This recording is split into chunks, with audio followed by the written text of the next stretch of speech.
নমস্কাৰ দীপশিখা দেৱী আছামিজ চেনেললৈ মই দীপশিখাই আপোনালোকক স্বাগতম জনাইছোঁ। আজি মই ব্লেক হেডছ আৰু হোৱাইট হেডছ আঁতৰাবৰ বাবে তিনিটা সহজ উপায় আপোনালোকৰ লগত শ্বেয়াৰ কৰিছোঁ। যদি আপোনালোকে স্কিন ভালকৈ চাফা নকৰে তেতিয়া ব্লেক হেডছ আৰু হোৱাইট হেডছ হোৱা দেখা যায়। ব্লেক হেডছ দেখাত ব্লেক কালাৰ আৰু হোৱাইট হেডছ দেখাত হোৱাইট কালাৰ দৰে হয়। বিশেষকৈ অইলী স্কিনত হোৱাইট হেডছ আৰু ব্লেক হেডছ হোৱা দেখা যায়। বন্ধুসকল, ভিডিঅ'টো ষ্টাৰ্ট কৰাৰ আগতে মই আপোনালোকক কৈ দিওঁ, যদিহে আপুনি মোৰ ভিডিঅ' প্ৰথমবাৰৰ বাবে চাইছে তেনেহ'লে মোৰ চেনেলটো আপোনালোকে ছাবস্ক্ৰাইব কৰিব। প্ৰথম উপায়টোত ব্লেক হেডছ আৰু হোৱাইট হেডছ আঁতৰাবলৈ আমাক লাগিব বেকিং চ'ডা আৰু পানী। বেকিং চ'ডাত এণ্টিবেক্টেৰিয়েল প্ৰপাৰ্টিজ লগতে ছ'ডিয়াম বাইকাৰ্বনেট আছে, যাৰ সহায়ত হোৱাইট হেড আৰু ব্লেক হেড আমাৰ স্কিনৰ পৰা আঁতৰি যায়।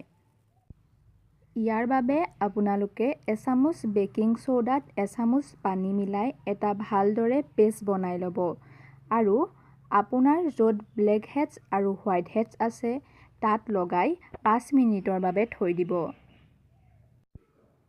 এই পেষ্টটো শুকাই গ'লে ঠাণ্ডা পানীৰে মুখ ধুই দিব। এনে কৰিলে আপোনাৰ ফেইচত থকা ব্লেক হেড আৰু হোৱাইট হেড আঁতৰি যাব আৰু আপোনাৰ স্কিন ক্লিয়াৰ হৈ পৰিব।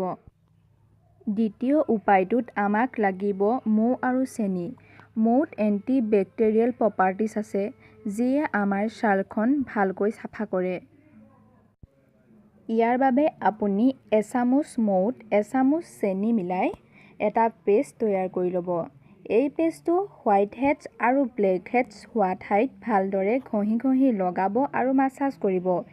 এনে কৰিলে আপোনাৰ মুখৰ পৰা হোৱাইট হেডছ আৰু ব্লেক হেডছ আঁতৰি যাব।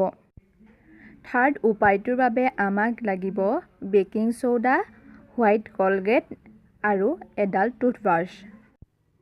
বেকিং চ'ডা আৰু কলগেট মিহলাই এটা পেষ্ট তৈয়াৰ কৰি এডাল ব্ৰাছৰ সহায়েৰে ব্লেক হেডছ আৰু হোৱাইট হেডছ থকা ঠাইত ভালদৰে লগাব আৰু কেইমিনিটমানৰ কাৰণে ৰাখি মুখ ধুই দিব। এনে কৰিলেও ব্লেক হেডছ আৰু হোৱাইট হেডছ আপোনাৰ স্কিনৰ পৰা আঁতৰি যাব। এয়ে আছিল আজি ব্লেক হেডছ আৰু হোৱাইট হেডছ আঁতৰোৱাৰ তিনিটা সহজ ঘৰুৱা উপায়। যদি মোৰ ভিডিঅ'টো আপোনালোকৰ হেল্পফুল হয় তেনেহ'লে ভিডিঅ'টো লাইক কৰিব আৰু আপোনাৰ বন্ধুৰ লগত মোৰ ভিডিঅ'টো শ্বেয়াৰ কৰিব। মই পুনৰ লগ পাম এটা নতুন ভিডিঅ' লৈ, তেতিয়ালৈ ধন্যবাদ।